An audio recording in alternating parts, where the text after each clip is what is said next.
If you've ever lost a loved one, a pet, a relationship, a situation, you've more than likely experienced grief. Today, I'll share with you why I'm grieving right now and the tools I'm using to manage it. But first, this is the Fit Mess, where together we learn to develop habits that help us live beyond our mental health struggles to create happier, healthier lives. He's Zach. He lives in the future with his anxiety. He's Jeremy, and he lives in the past with his depression. And we get together once a week in the present to share the obstacles we face and how we overcome them. You know, we come to you each week on this show hoping to share some cool things we're trying in order to live better lives. Sometimes we come to you with the struggles we're facing and the tools we're using to manage them. This is one of those episodes. Today, I want to talk about grief. And I'm going to probably fight back tears through this, which feels ridiculous. But just yesterday, my family made the difficult decision to euthanize our 15-year-old cat who had been battling kidney failure. I'm sorry. Thanks, man. So at no point did I ever think in my life that I would be talking to you, Zach, to a friend, to a family member, certainly not doing a show about the loss of my cat, right? It feels silly in a lot of ways, but it feels especially silly because I found this cat annoying. It was difficult to have it in my life. It was messy. It was so self-involved. It only came around when it needed food. It would howl and bitch for food, but it wouldn't sit on your lap. It wouldn't let you pet on. Like, I was just like, you are describing all cats though. Like, but sometimes they not play. special. Sometimes they're cuddly. But, you know, and honestly, I had a lot of resentment because it was a cat that we got for my daughter for her 6th birthday. She's now 12. And it was after we had lost the last of our pre-kid pets. And I was like, I'm never getting a cat again. Hate litter boxes. It's a whole thing. Like, I didn't want to do it. So most of the last 6 years, if you had told me the cat was going away, I would have gone, awesome. One less thing to worry about. But dude, something happened in the last couple of weeks when she got really sick. Like, we thought we lost her last year. She got out in the woods and was there for 3 days. Had no idea. Like, I figured she was gone, like eaten by a bobcat or something. But luckily we found her and spent the last year just having a cat. And her health declined. She had eye issues, ear issues, different things were coming up. But it was in the last couple of weeks when she was like kind of getting more picky about food, not really eating much, losing a lot of weight. And that's when we discovered the kidney failure diagnosis.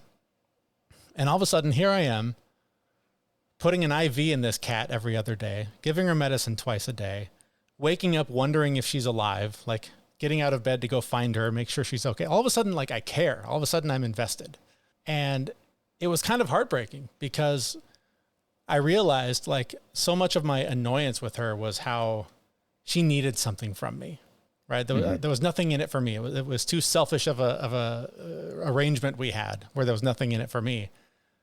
But ironically, in service of keeping her alive and fighting alongside her, trying to keep her healthy, comfortable, alive, whatever, like being purely selfless, that's when I found a connection with her. And so for the last 3 days, I've been a mess. Just like I'm crying about this cat that like a month ago, I wouldn't have cared if she disappeared because like I had no connection to her.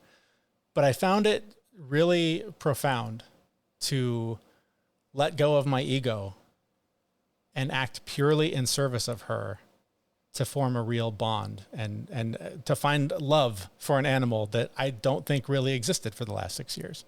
So with that love, of course, comes fucking grief, which I did not expect to be experiencing right now. I did not expect to be riding the emotional wave of like, oh shit, she's not here, looking and seeing where she would normally be and not being there, and having to lean on tools, lean on ways to manage it, from getting in the car, driving to the vet to have her put down, and doing the thing. I don't know if you've ever done this, but like when you wrap your hand around your thumb enough to sort of feel the pulse, like a firm grip, how that calms your anxiety. Doing it on both sort of opens up those energy channels. And it was amazing how much it was helping me manage the grief. Just writing all of this, writing my relationship with her, writing the story. Literally the vet, as we were preparing for the euthanasia, they gave us pen and paper and said, if you want to write anything to her that will go with her into the crematorium, you can do that. And I found that incredibly useful. So just writing these feelings and getting them out. And I thought of you a lot because you went through a grieving process recently where what you did, I have been trying to do and encouraging my kids to do. Just cry that shit out. It's Hmm. all just this energy in your body that wants to be expressed. Like I've heard grief described as love, like unexpressed love, right? Like that's the reason it exists, is because it was love that wasn't given a chance to be expressed. And so just anytime you do feel that emotion, just being like, yes, just go. It's okay. Scream, cry, hit the pillow, like move that shit. It's just, again, this feels weird to be saying about a cat, particularly this cat.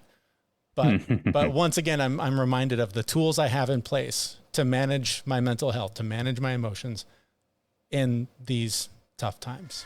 Are you tired of feeling stressed out all the time? Chronic stress can impact your sleep, mood, and overall quality of life. But with Apollo Neuro, you can finally find relief. This innovative device uses silent, soothing vibrations to speak to your nervous system, telling you that you're safe and in control. Simply strap Apollo Neuro onto your wrist or ankle and let the vibrations do their magic. Choose from different modes like energy and wake up, social and open, or clear and focused to suit your needs. With Apollo Neuro, you can retrain your nervous system to manage stress effectively on your own. Over time, you'll experience improved sleep, enhanced focus, and a greater sense of balance in your life. Don't let stress hold you back. Take the first step toward a calmer, more balanced life. Click the link in the show notes for this episode and unleash the mental health benefits of Apollo Neuro. Feel the difference. No one is more surprised to hear this conversation because for the last 6 years, I've heard you complain about that cat. So there's been many times when I've had to edit out in the background, just howling from downstairs. Like, God, fucking cat. no one is more surprised, but yeah, you're absolutely right though with the grieving process. I mean, that is something that I've unfortunately I've gotten pretty good at is allowing those things to roll through. Like when my wife and I split, that was a big one. There was another one that just hit me a couple of weeks ago that like sent me down the grief train as well, and I just had to like let myself feel those feelings, as uncomfortable as they are. Feeling those feelings really helps you process them quicker, healthier. If you go drink alcohol or something like that to cover it up, you're not processing those feelings. They're still there the next day. And now you've got like the depression wave of the alcohol through your body. So like, just, take those moments and feel the feelings, let them run through you. I know it's uncomfortable. I know nobody wants to feel those feelings, but it really is the healthiest, best way to kind of fight through them. It's so funny that you bring that up because that, there have been enough challenges over the last 6 years of not drinking that, have come up, and that my automatic mode is, oh, you should drink that pain away. That sucks. That came up big time last night. Like I couldn't get the image out of my head of the aftermath of the euthanasia. The thought of just like leaving the cat at the vet to then go through the process of cremation and all that. Like I just left my cat in some building, right? Like she's gone, but like, I couldn't let go. Like she's just sitting in some box somewhere. Like it just felt horrible. And I just kept playing it over and over and over in my head. I so desperately was like, I just want to drink this shit away. I don't want to feel this. And every time I did, it was like, no, we feel this now. Now we live life on life's terms. Now we go through this shit so that it doesn't keep coming up. So that in 10 years, this doesn't hit you out of nowhere.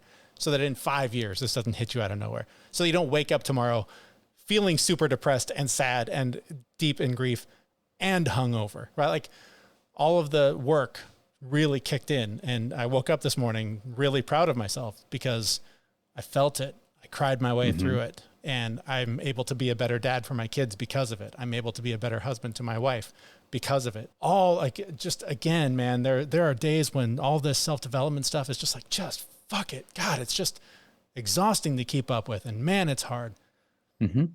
But then there's times like this when you're in it and you reach for those tools and you're like, thank God I have those things. Because man, without them, I would be making a lot of the same stupid choices I was making before I started this path.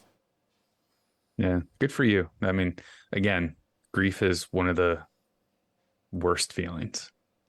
Honestly, like again, I've experienced like I've had to put a dog down, like, and people have died. Like we've all experienced it in some way, shape, or form. Like I said, just recently I experienced it for another reason. And it's really uncomfortable. It's really difficult. And I mean, those are the moments where you can change your life, though. Is when you feel those feelings. We have developed to be able to feel those feelings. That grief hits us for a reason for us to feel it. We develop all of this in human beings long before alcohol. I mean, alcohol is pretty old, but like It's been long around a before while. that, it has been around a while, but like we developed all of these things long before we had those other coping mechanisms because we were made to feel it and get through it and be more resilient. And so with that in mind, I mean, just to sort of sum up, you know, if you are struggling with grief right now, if you've lost someone first, I'm sorry, it sucks. It's a horrible place to be, but there are tools, there are things you can do. And in my case, so far, journaling about them, writing them out, just writing, again, getting that stuff out of your body in one way or another. So helpful.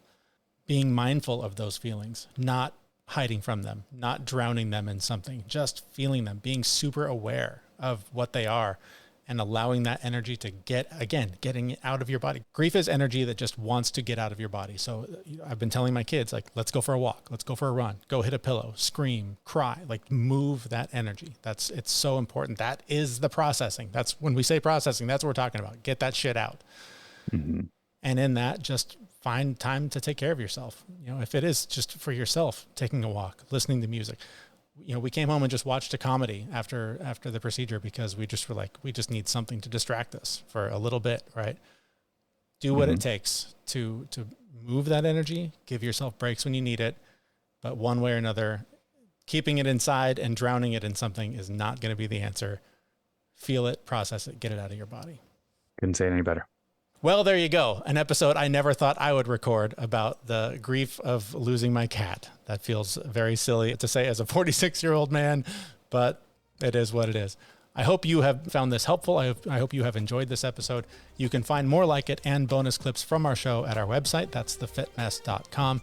And that's where we'll be back in just a few days with a brand new episode. Thanks for listening. See you, everyone. We know this podcast is amazing and doesn't seem to lack anything, but we need a legal disclaimer. Prior to implementing anything discussed in this podcast, it is your responsibility to conduct your own research and consult your physician. You should assume that Jeremy and Zach don't know what they're talking about, and they're not liable for any physical or emotional issues that occur directly or indirectly from listening to this podcast.